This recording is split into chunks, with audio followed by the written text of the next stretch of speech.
Hello my lovely butterfly, it's France. I have my journal ready, I have my cold green tea ready. I'm all set for a new journal on Monday, week 194.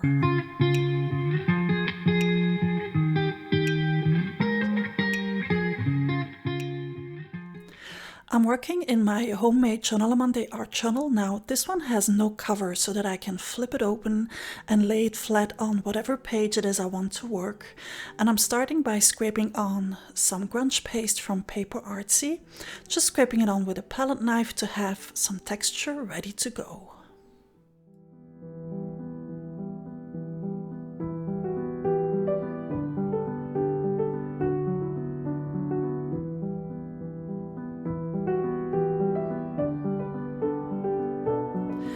The upside of grunge paste is that it dries very fast, so I just had to leave my journal for a couple of minutes for it to dry completely. And then coming back to it, I applied some tissue tape from Tim Holtz on the center of my journal so that I could work with water and whatever color I wanted to without colorizing my entire journal.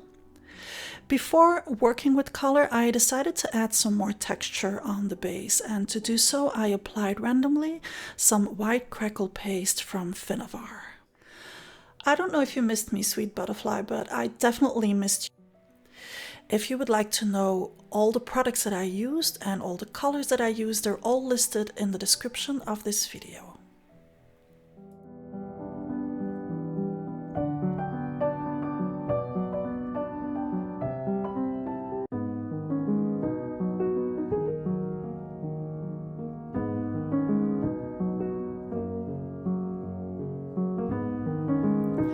I left my journal on the side for it to dry by itself so that the crackle paste could do its thing, and then coming back to it I had selected 4 colors from the fresco finish from Paper Artsy, which I applied with a dry brush in a dry brush technique in some kind of gradient. I wasn't really focusing on having like a really soft gradient like I usually like to do, because this is just a base, this is just the first color background layer.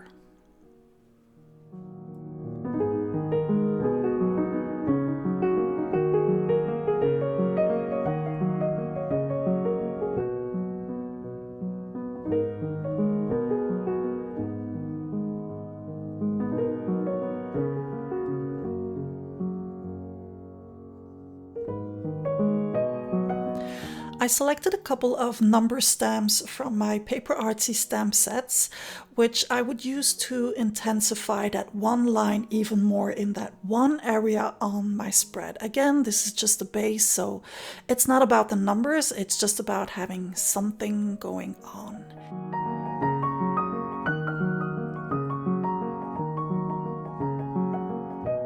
Soul searching, so I really want to reflect on certain topics and then have those emotions go in my journal. And the reflection behind this spread was, what does it mean for me to actually make this video, to actually create in front of the camera? So I just went with the flow, knowing that if I didn't want to share it, well, I wouldn't share it, but I didn't want to reflect and see where it would take me to actually think about creating in front of the camera and see what would come out of it. And the only thing that came out of it was, I'm having fun, and I actually missed this, to do this, to share it with you. I had prepped a piece of cambric, which I simply stapled on the spread, again in that one area, so that I would have like an intense base to continue to build on.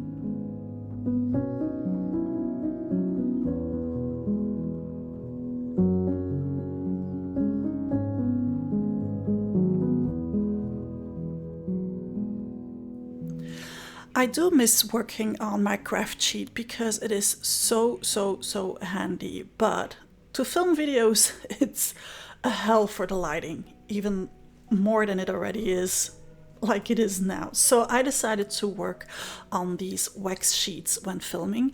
And for the next step, I'm going in with 2 infusions from Paper Artsy again. Now I am mixing up the 2 colors with water and then going in with my heat gun to set the color, because I don't want the walnut stains, which are in the infusions, to overwhelm the spread with brown.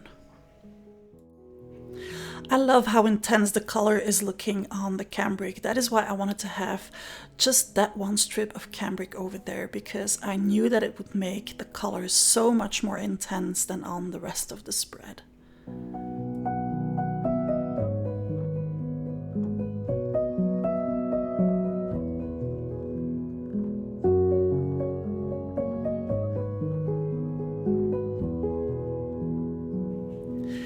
Before intensifying the color on the rest of the spread, I decided to add some more details in 2 areas of the spread. So I'm going in with my Alpha Zeta small version stencil and some modeling paste from Finnavar and scraping it on with my palette knife.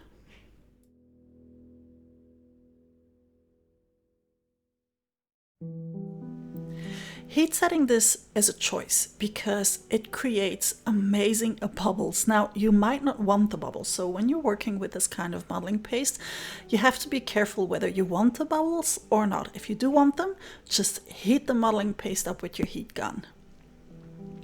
So to intensify the colors, I went in with some sprays from Lindy's, just applying it directly on the paper and then blending it with some more water.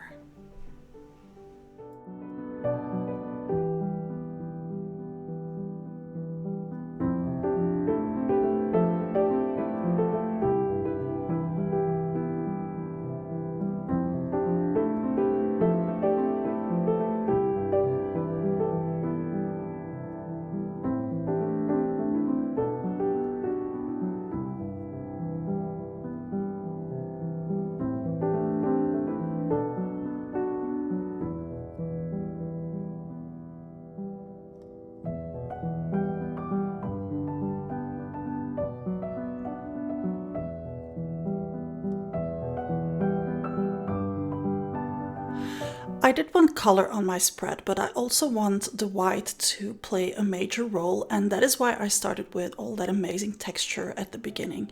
So to bring that texture and the white together, I'm applying some snowflake fresco finish from Paper Artsy with a brayer, and I'm not pressing too hard so that it's mainly picked up by the texture.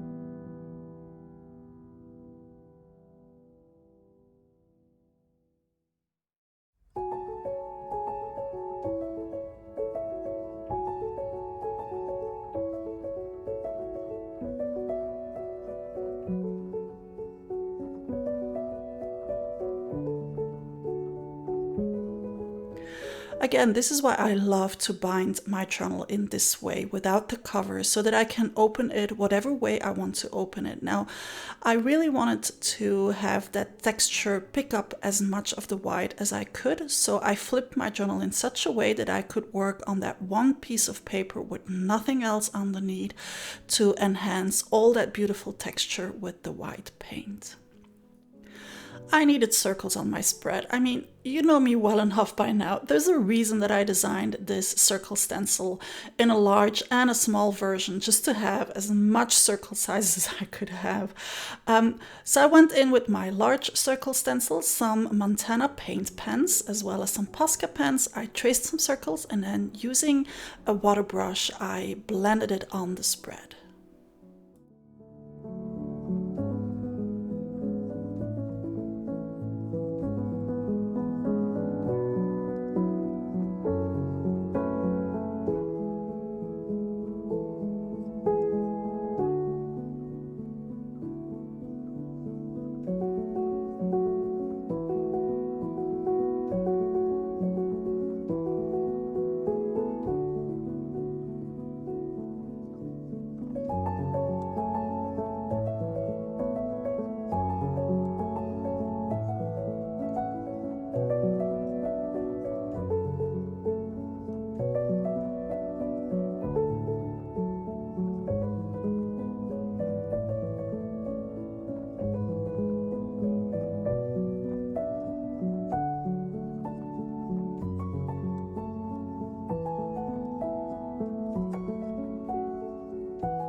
And to make everything work together, I used those same pens to add some splatters on the spread directly.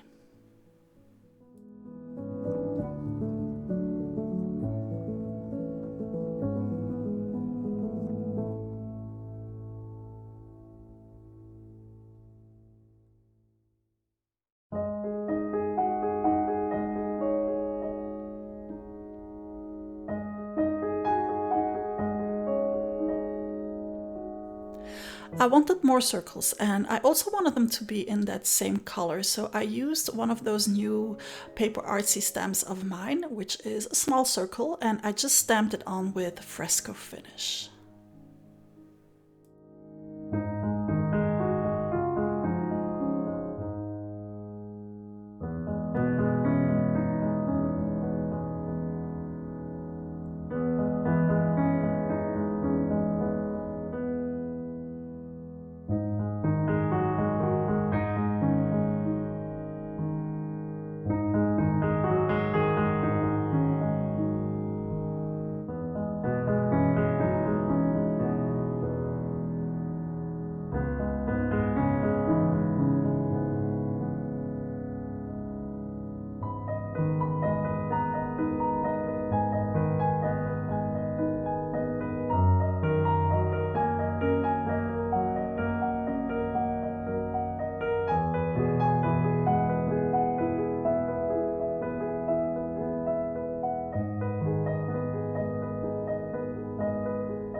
I wanted the numbers to play a even more important role on this spread, so I went in with my brand new FP015 stamp set from Paper Artsy and stamped again only with numbers on the spread.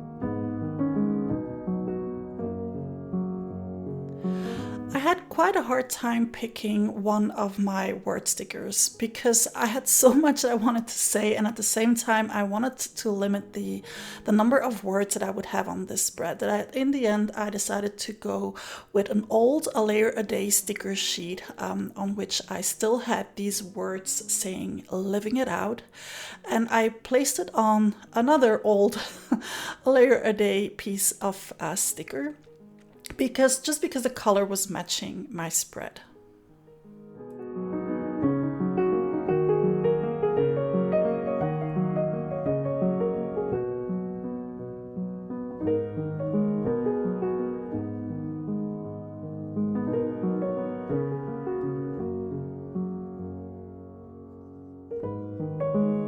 I thought that I was done, so I stamped the date on my spread, but then I decided that I wanted my circles to be a little bit more defined. So I went back in with a fine Unipin black pen and just traced the circles one more.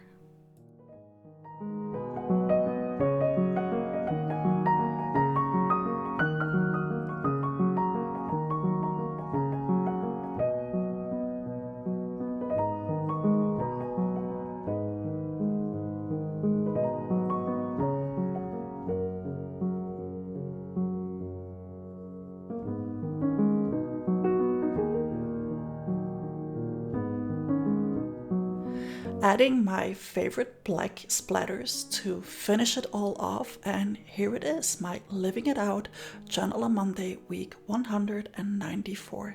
Thank you so much for joining me again today. I hope you liked today's spread. Don't forget to subscribe to my channel if you haven't already. Click on the little bell to receive notifications of new videos. See you back here next time, and meanwhile, don't forget to put down a layer a day. Butterfly kisses.